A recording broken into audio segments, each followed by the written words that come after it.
guys, we're gonna do a couple of different styles of fishing this crawfish today, the matrix crawl. Right now we're starting off with a very light 1/8 ounce or 1/16 ounce full rod, and we're just working that like a frog to catch these bass like this right here as the sun's just starting to rise. And then we're gonna try to do maybe a little bit of sight fishing. Hadn't really been good this year, but maybe we can put our hook into a few redfish's mouth. I'll show you how to rig it for that. All right, let me show you the difference in these two crawfish setups here. This putting the matrix crawl. That's what we started the morning off with in the canal. Got a pretty early start, a little too early to sight fish. And when that happens, or if I got a cloud over the sun like I do right now, just want to use either an 1/8 or a 1/16 ounce swim bait hook, like so. And you're just simply gonna cast that out, rail it on the surface like a frog, right over the grass. When the cloud's out, you know, that gives it a good vibration, a lot of noise making. You've seen it in a lot of our DockSide TV episodes lately. We've been throwing that crawfish like a frog, working it like a topwater, and the bass love it. Redfish love it. Not a ton of reds around, but they do love it too. But once that sun comes out, we are gonna look for the few reds that hopefully are around here. And when that happens, I quit blind casting. I'm gonna switch to a heavier swim bait hook that we have here at matrixshad.com. That's a 1/4 ounce. Put it on this crawfish. I'm gonna get up high on the platform, and then we're gonna just look for reds and not really do so much blind casting where you have the opportunity to catch bass. But while we got this cloud, let's see what we can do.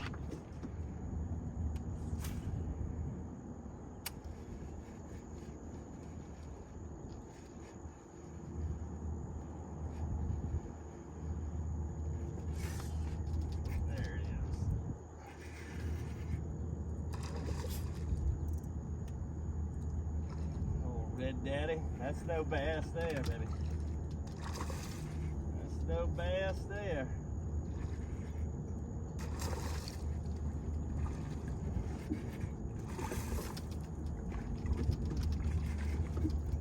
Get on up there. So we call it a perfect, oh, look, don't even have to touch him to get the hook out. Perfect eating size. All right, so they have these islands right here, and I wanted to make sure to get it that I could bounce the bottom, kick up some dirt, got the current peeling around them islands. I didn't want to run it just like a frog there, just in case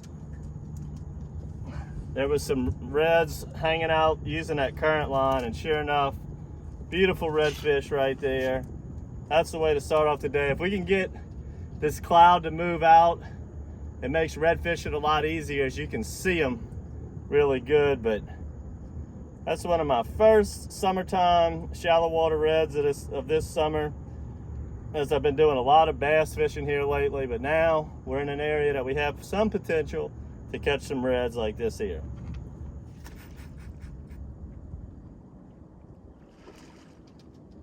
All right, we hung into a mule here. I'd imagine this is a bull red for sure.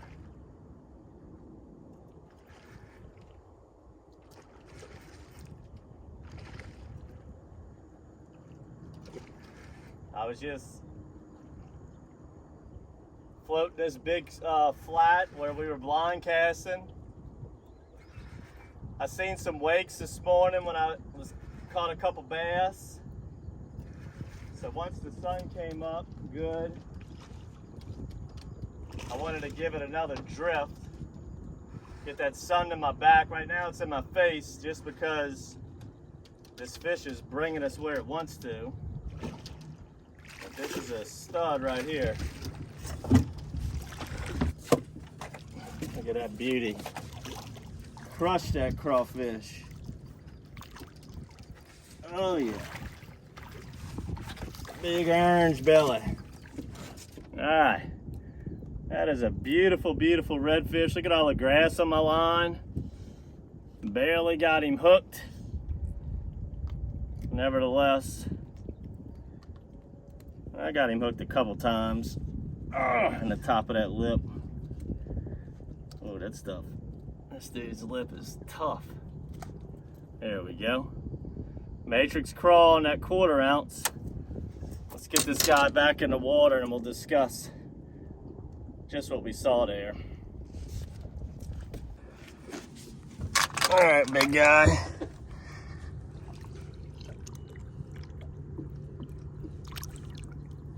Come on. Give me your tail. You want to grab them by the tail. Just kind of let them naturally swim out your hand. After a big fight like that, there he goes. All right.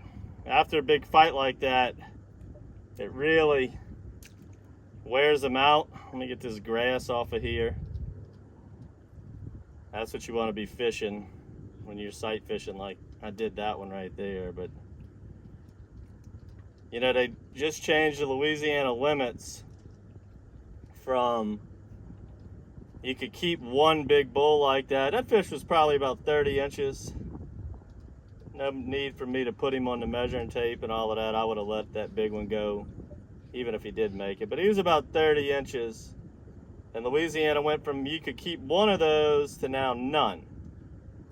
And we went from 16 inches to 18 inches. And we also went from 5 fish per person down to 4. So there's obviously somewhat of a shortage on redfish. I don't know, you know, I got some friends that have really had a great year with reds down the road a little bit, but me personally, in this estuary, I fish off the Pontchartrain Basin, it's definitely down for the last 3 years. I mean, terribly down. So just depends on the estuary if you're seeing a shortage or not. But what I'm doing now is I'm getting way up on the ladder, like so, or the ladder, a platform. Some people use ladders. And I get that sun to my back. And you know, if I feel like I'm in an area that doesn't really look that good, I'm gonna have that trolling motor kind of on high, push it through. But when I start seeing that bottom real good, or seeing stingrays, sheephead, other types of fish, you can just kind of feel it, like, oh man, I should see one. Then I'm gonna slow it down, keep the eyes peeled, and really start looking for one. And on that one, water's a little dingy where I'm at, and I was just looking up, and I just seen this. If that fish wasn't as big as he was, I wouldn't have seen him because it's a little dingy. If it's dingy like this, those smaller ones like I caught earlier are hard to see. But those bigger ones, I mean, they light up like blimps. And when you see one, all you want to do is just simply throw it a little bit past him or to the side of him and try to bring that bait right in front of his nose and kill it. On that one, I made a perfect cast. I threw it kind of on his nose, which is fine if you can make the lure hit the water quietly. You don't want to throw it on his nose overhand. That'll spook him. But if you can roll cast it and make that bait barely fall in the water, that's the best thing. Or some people like to flip it on them like a bass fishing style. That's great if you're good at that. I'm more of like an underhand roll cast person, really from just fishing the bridges my whole life, trying to keep that bait up under the bridge. And casting accuracy is pretty much the key to this, and good vision, good polarized sunglasses, like our Matrix mirrors here. Very, very important for this, that way you can see these fish in the water. But this bigger this bigger hook, this heavier hook, this is better for sight fishing, because that's why when you see one, you reel it to his nose, and when you kill it in front of his nose, that bait goes straight to the bottom. 9 out of 10 times, redfish are looking down, and that's the way to get their attention. Now, when the sun has a big cloud over it, or it's early in the morning, that's when I like to use the lighter one like we did earlier, and you get that redfish or bass, obviously, his attention, by running it on the surface like a topwater, and those little legs are moving real fast, and that'll get their that redfish's attention. And it's just incredibly exciting watching those fish blow up on it like a topwater.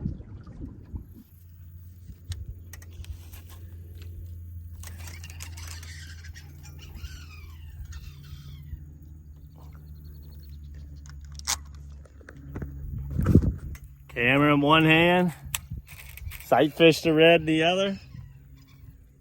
That is not easy to do. Not easy to do. I had a feeling I was about to see one, so I flipped the camera on. And I was gonna just talk about sight fishing and the type of vegetation you're looking for. And that little red popped up out of nowhere. Look at that pretty one there. These things are so gold. Look how I got a reel. Solo cameraman, sight fishing Riz. Come on in the boat, baby. All right.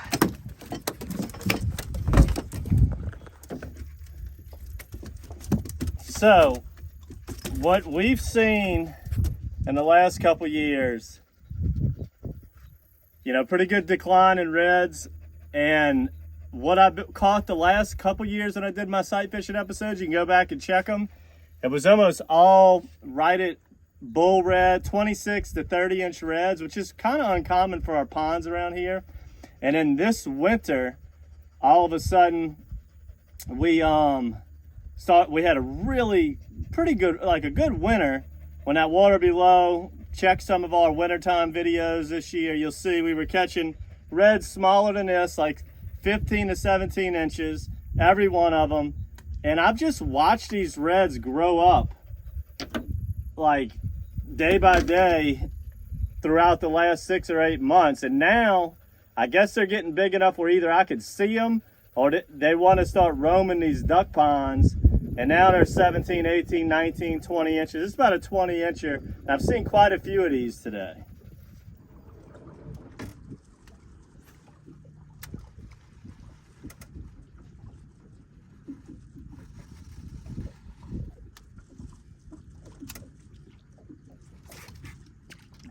Oh yeah.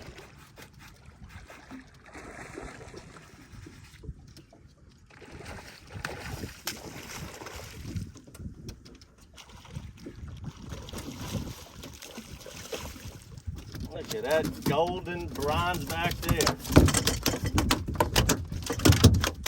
On that one, I threw it pretty close to him,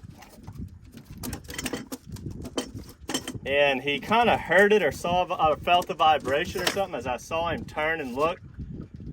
And he started to get a little close to the boat, so I burned it in, pitched it again, made it a little bit better cast, and bam, there he was. Now, I went on a terrible streak on this drift of, I must have missed 3 or 4 within like a 10-minute period of time. Totally frustrating, especially when it's 2 million degrees out here. You know, I love shooting these videos to show you guys these products from MatrixShad.com, but as you're in the middle of the summer, come 10, 11 o'clock, it's scorching hot. But I hope you guys enjoyed this episode here. Really fun, really nice to see these golden beauties. I mean, they don't get much goldener and prettier than that. And again, this month, a lot of crawfish action. So many ways you can fish this bait. It's one of the most versatile baits that we have in the arsenal. You can run it on top water like we did this morning. We've been doing in multiple DockSide TV episodes here lately. You could simply put it on this 1/4 ounce like this, run it like a spinner bait, just right under the surface. And then if that sun's good and high and that water's real good with a grass mat like this, get up on your platform, sight fish these golden beauties like this right here, and have yourself a good time. I hope you guys enjoyed this episode. Just make sure to subscribe to the bait box, get your hands on these craws. These are phenomenal baits. And subscribe to the YouTube channel, as this is our first sight fishing episode this summer, as it's been tough, but things are on the up and up. Looks like we might start seeing these little rascals floating the ponds again.